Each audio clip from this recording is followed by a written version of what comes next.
আমি এখানে কোনো বড় কথা বলতে আসিনি। আমি এসেছি স্মরণ করাতে। ভক্তি মানে প্রদর্শন নয়, ভক্তি মানে সহনশীলতা।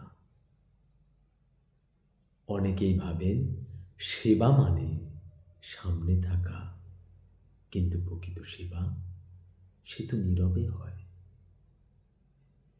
আমার গুরু আমাকে শিখিয়েছেন ভক্তির সবথেকে বড় শত্রু হলো অভিমান।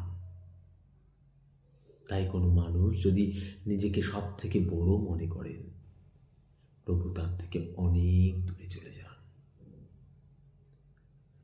আমি চাই না আমি চাই না আমাকে কেউ এখানে মহারাজা ভাবুক।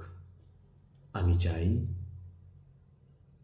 গৌরাঙ্গের নাম শুনে যেন একজন মানুষের চোখ জলে ভিজুক। তাতে যদি তাতে যদি সারা জীবন যায়, তবে যাক না, ক্ষতি কি? ভক্তি তো শব্দে নয়, ভক্তি আমাদের হৃদয়ে থাকে।